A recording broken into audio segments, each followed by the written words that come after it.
সবাইকে, welcome to my new blog. আজ 30শে November রবিবার। আমরা রেডি হয়ে গেছি। তো আমি, মা, সৌম্য যাচ্ছি বড়মার কাছে, নৈহাটি বড়মার মন্দিরে। তো চলো, তোমরাও সবাই, টাটা। তো দেখো, বাড়ি থেকে চলে এসেছি, একদম হাওড়া স্টেশন এসে ট্রেনে উঠে পড়েছি। তো এখান থেকে আমরা যাব চুঁচুড়ো। তো চুঁচুড়া থেকে আমরা ফেরিঘাট হয়ে ওদিকে যাব নৈহাটি। তো ট্রেনে এসেছি, এসে জায়গাও পেয়ে গেছি তিনজনে, আর বসে গেছি ট্রেনে।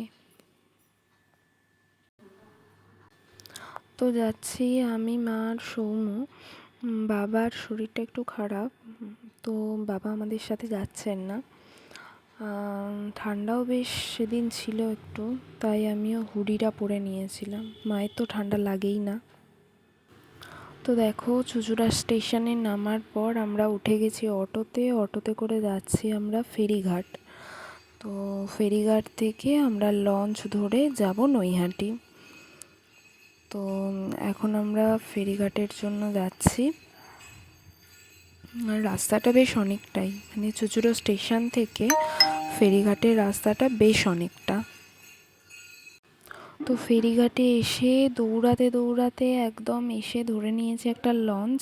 আমরা ফেরিঘাটে আসি, টিকিট কাটার সময় দেখি যে একটা লঞ্চ ছাড়ছে। তো টিকিটটা কোনো রকমে কেটে তিনজনে দৌড়ে এসেই প্রায় এই লঞ্চটা ধরেছি। বসার জায়গা পাইনি, তাই দাঁড়িয়ে আছি। দেখতেও বেশ ভালো লাগছে দাঁড়িয়ে গঙ্গাটা। তো দেখো, আমরা ফেরিঘাট থেকে একটুখানি হেঁটেই একদম চলে এসেছি বড়মার মন্দিরে। দিয়ে একটা খুব ছোট লাইন ছিল।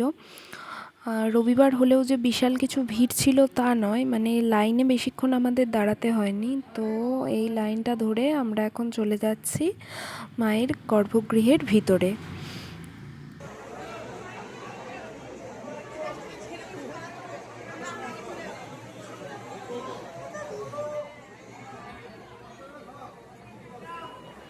তো দেখো, মায়ের মন্দিরের ভিতরে বেশ অনেকটাই ভিড় রয়েছে, পুজো দেওয়ার লাইন রয়েছে।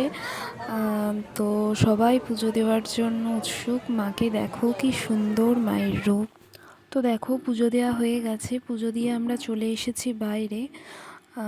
তো বাইরে এখন একটা খুব বড় জায়ান্ট স্ক্রিন লাগিয়েছে, যেখানে তুমি ভিতরে মায়ের আরতির, মানে হচ্ছিল তখন আরতি, তো পুরোটা লাইভ দেখা যাচ্ছে। এটা বেশ আমার ভালো লেগেছে। তো বেশ সুন্দর লাগলো রবিবার সন্ধেটা। তো আবার বাড়ি ফেরার জন্য চলে এসেছি লঞ্চে। তোমরা তো জানোই, বড়মার মন্দির বিকেল 4টে থেকে সন্ধে 8টা পর্যন্ত খোলা থাকে। তো আরও কিছু ইনফরমেশনস তোমাদের দিয়ে দিই। তো চুঁচুড়া ঘাট থেকে যে ফেরি সার্ভিস নৈহাটি পর্যন্ত চলে, সেটা তোমাদের ওই রাত 11টা পর্যন্ত চলে। তো তোমরা যদি যেতে চাও খুব একটা প্রবলেম হবে না। তো দেখো, কিনে নিয়েছি এরকম 3টে ছবি, আর তোমার 2টো কিনেছি চাবির রিং। তো আসলে আমার হাওড়া বাড়িতে, মানে আমার শ্বশুর বাড়িতে বড়মার ফটো রয়েছে, কিন্তু আমার জৌগ্রামের বাড়িতে, মানে আমার বাপের বাড়িতে বড়মার কোনো ফটো নেই। তো সেই জন্য আমি মাকে, দিদাকে আর আমার বৌদিকে দেব বলে এই 3টে ফটো নিয়ে নিয়েছে। আর সৌম্য নিয়েছে 2টো চাবির রিং।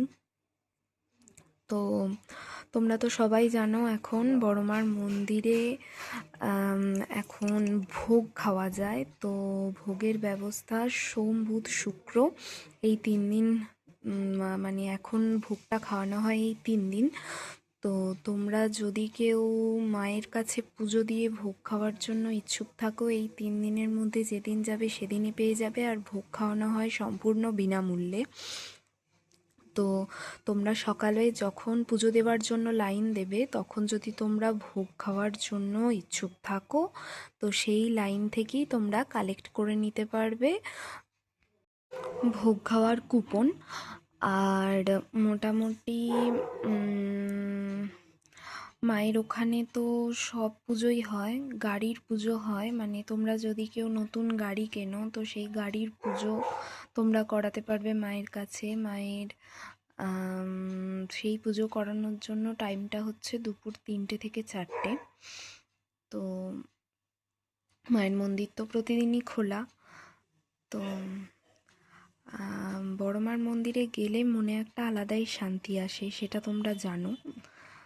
মানে এটা আমার হয়, আমার ভীষণ ভালো লাগে। আর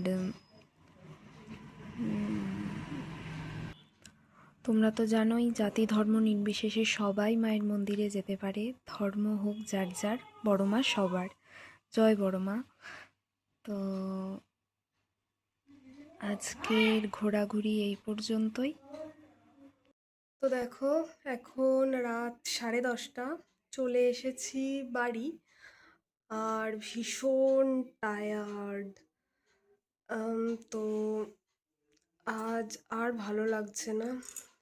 আর আজ একটা ইনসিডেন্ট হয়েছে জানো। মেট্রোতে তো আমি একা উঠে গেছিলাম, আর সৌম্যর মা উঠতে পারেনি মেট্রোতে। তো আজকে ফার্স্ট টাইম আমি একা মেট্রোতে হাওড়া স্টেশন থেকে হাওড়া ময়দান এলাম। তারপর পরের লাস্ট মেট্রোতে মা আর সৌম্য এলো। তো প্রথমে একটু ভয় লেগেছিল, কিন্তু তারপর ঠিক আছে, ফোনটা আমার সাথেই ছিল, তো তেমন কোনো প্রবলেম হয়নি। আর ভীষণ টায়ার্ড হয়ে গেছি। তো আবার পরের ব্লগে কথা হবে। গোটা ব্লগটা দেখো, ভালো লাগলে একটা লাইক আর কমেন্ট করে দিও, আর আমার চ্যানেলটা সাবস্ক্রাইব করো। গুড নাইট সবাইকে, টাটা।